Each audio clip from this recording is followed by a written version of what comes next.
من الشيطان الرجيم بسم الله الرحمن الرحيم يكاد البرق يخطف أبصارهم كلما أضاء لهم مشوا فيه وإذا أظلم عليهم قاموا ولو شاء الله لذهب بسمعهم وأبصارهم إن الله على كل شيء قدير يا أيها الناس اعبدوا ربكم الذي خلقكم والذين من قبلكم لعلكم تتقون الذي جعل لكم الأرض فراشا والسماء بناء وأنزل من السماء ماء فأخرج به من الثمرات رزقا لكم فلا تجعلوا لله أندادا وأنتم تعلمون وإن كنتم في ريب مما نزلنا على عبدنا فأتوا بسورة من مثله وادعوا شهداءكم من دون الله إن كنتم صادقين فإن لم تفعلوا ولن تفعلوا فاتقوا النار التي وقودها الناس والحجارة أعدت للكافرين وبشر الذين آمنوا وعملوا الصالحات أن لهم جنات تجري من تحتها الأنهار كلما رزقوا منها من ثمرة رزقا قالوا هذا الذي رزقنا من قبل وأتوا به متشابها ولهم فيها أزواج مطهرة وهم فيها خالدون. سورہ بقرہ آیت 20 تا 25 کی تلاوت آپ نے ملاحظہ فرمائی اور اس کا ترجمہ سنیے. یکاد البرق یخطف ابصارہم، چمک سے ان کی حالت یہ ہو رہی ہے کہ گویا ان قریب بجلی ان کی بصارت اچک لے جائے گی. جب ذرا کچھ روشنی انہیں محسوس ہوتی ہے تو اس میں کچھ دور چل لیتے ہیں، اور جب ان پر اندھیرا چھا جاتا ہے تو کھڑے ہو جاتے ہیں. وَلَوْ شَاءَ اللَّهُ لَذَهَبَ بِسَمْعِهِمْ، اللہ چاہتا تو ان کی سماعت اور بصارت بالکل ہی سلب کر لیتا. یقیناً وہ ہر چیز پر قادر ہے. یا ایھا الناس اعبدوا ربکم الذی خلقکم، لوگوں بندگی اختیار کرو اپنے اس رب کی جو تمہارا اور تم سے پہلے جو لوگ ہو گزرے ہیں ان سب کا خالق ہے. تمہارے بچنے کی توقع اسی صورت سے ہو سکتی ہے، وہی تو ہے جس نے تمہارے لیے زمین کا فرش بچھایا، آسمان کی چھت بنائی، اوپر سے پانی برسایا اور اس کے ذریعے سے ہر طرح کی پیداوار نکال کر تمہارے لیے رزق پہنچایا. بس جب تم یہ جانتے ہو تو دوسروں کو اللہ کا مد مقابل نہ ٹھہراؤ.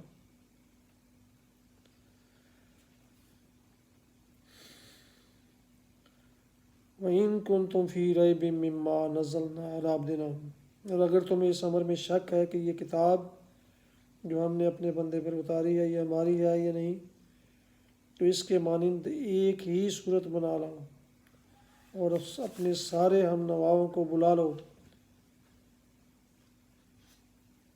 ایک اللہ کو چھوڑ کر، باقی جس کی چاہے مدد لے لو.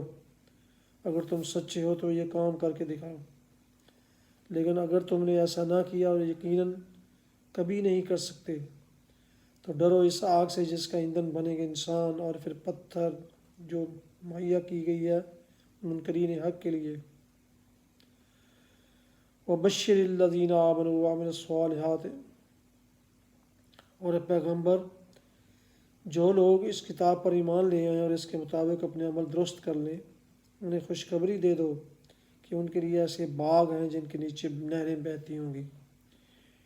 ان باغوں کے پھل صورت میں دنیا کے پھلوں سے ملتے جلتے ہوں گے. جب کوئی پھل انہیں کھانے کو دیا جائے گا تو وہ کہیں گے کہ ایسے ہی پھل اس سے پہلے دنیا میں ہم کو دیے جاتے تھے. ان کے لیے وہاں پاکیزہ بیویاں ہوں گی اور وہ وہاں ہمیشہ رہیں گے. كلما رزقوا منها من ثمرة رزقا قالوا هذا الذي رزقنا من قبل وأتوا به متشابها.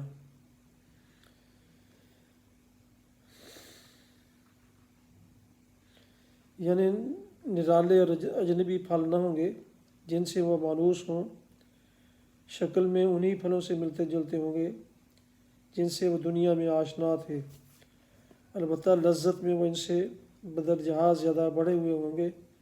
دیکھنے میں مثلاً آم اور انار اور سنترے ہی ہوں گے۔ اہل جنت ہر پھل کو دیکھ کر پہچان لیں گے کہ یہ آم ہے اور یہ انار ہے اور یہ سنترا، مگر مزے میں دنیا کے آموں اور اناروں اور سنتروں کو ان سے کوئی نسبت نہ ہوگی۔ ان کے لیے وہاں پاکیزہ بیویاں ہوں گی۔ عربی متن میں ازواج کا لفظ استعمال ہوا ہے جس کے معنی ہے جوڑے، اور یہ لفظ شوہر اور بیوی دونوں کے لیے استعمال ہوتا ہے۔ شوہر کے لیے بیوی زوج ہے اور بیوی کے لیے شوہر زوج، مگر وہاں یہ ازواج پاکیزگی کی صفت کے ساتھ ہوں گے۔ اگر دنیا میں کوئی مرد نیک ہے اور اس کی بیوی نیک نہیں ہے تو آخرت میں ان کا رشتہ کٹ جائے گا، اور اس نیک مرد کو کوئی دوسری نیک بیوی دی جائے گی۔ اگر یہاں کوئی عورت نیک ہے اور اس کا شوہر بد، تو وہاں اس برے شوہر کی صحبت سے خلاصی پا جائے گی اور کوئی نیک مرد اس کا شریک زندگی بنا دیا جائے گا۔ اور اگر یہاں کوئی شوہر اور بیوی دونوں نیک ہیں تو وہاں ان کا یہی رشتہ ابدی و سرمدی ہو جائے گا۔ صدق اللہ العظیم، صدق رسولہ النبی الکریم، وعلی ذالک من الشاہدین والشاکرین، آمین۔ سورہ البقرہ 20 تا 25 آیات کی تلاوت اور اس کا ترجمہ آپ نے سنا، اب اس کی تفسیر ملاحظہ فرمائیں۔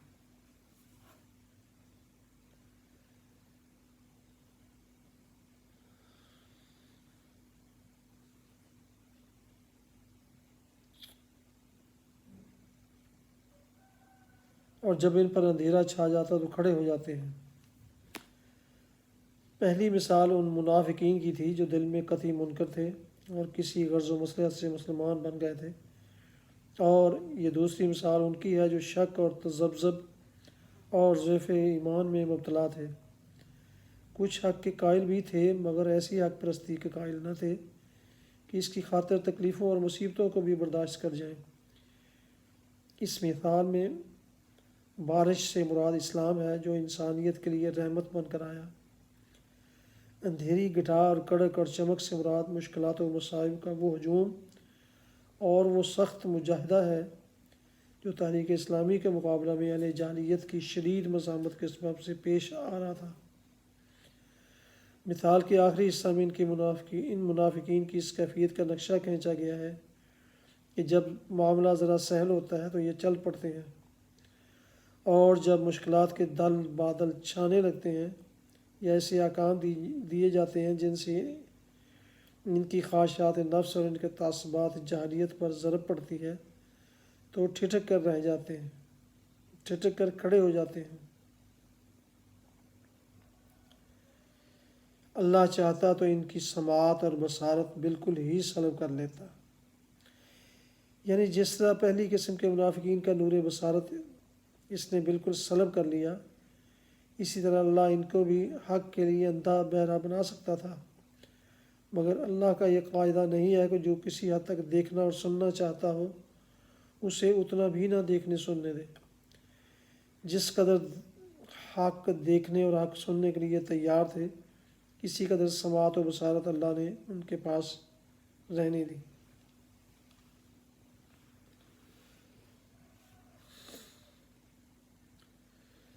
یا ایھا الناس اعبدوا، لوگوں بندگی اختیار کرو اپنے اس رب کی۔ اگرچہ قرآن کی دعوت تمام انسانوں کے لیے عام ہے، مگر اس دعوت سے فائدہ اٹھانا یا نہ اٹھانا ان لوگوں کی اپنی آمادگی پر اور اس آمادگی کے مطابق اللہ کی توفیق پر منحصر ہے۔ لہٰذا پہلے انسانوں کے درمیان فرق کر کے واضح کر دیا گیا ہے کہ کس قسم کے لوگ اس کتاب کی رہنمائی سے فائدہ اٹھا سکتے ہیں اور کس قسم کے نہیں اٹھا سکتے۔ اس کے بعد اب تمام نوع انسانی کے سامنے وہ اصل بات پیش کی جاتی ہے جس کی طرف بلانے کے لیے قرآن آیا ہے۔ تمہارے بچنے کی توقع اسی صورت میں ہو سکتی ہے، یعنی دنیا میں غلط بینی و غلط کاری سے، اور آخرت میں خدا کے عذاب سے بچنے کی توقع۔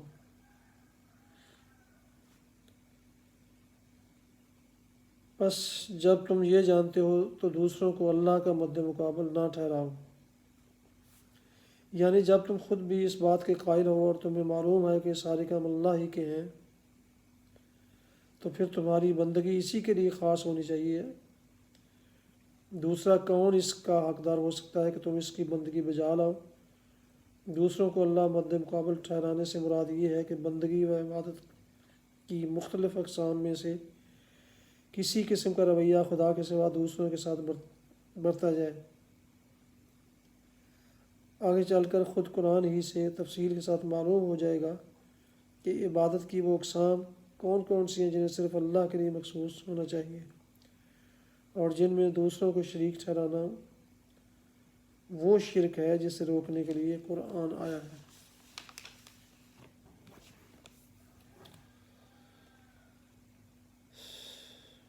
اگر تم سچے ہو تو یہ کام کر کے دکھاؤ۔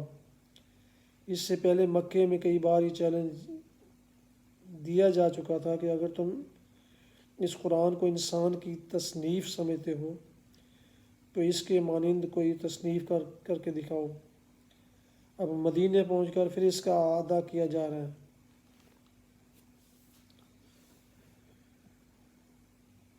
ڈرو اس آگ سے جس کا ایندھن بنے گے انسان اور پتھر۔ اس میں لطیف اشارہ ہے کہ وہاں صرف تم ہی دوزخ کا ایندھن نہ بنو گے بلکہ تمہارے وہ بت بھی وہاں تمہارے ساتھ ہی موجود ہوں گے جنہیں تم نے اپنے معبود و مسجود بنا رکھا ہے۔ اس وقت تمہیں خود ہی معلوم ہو جائے گا کہ خدائی میں یہ کتنا دخل رکھتے تھے۔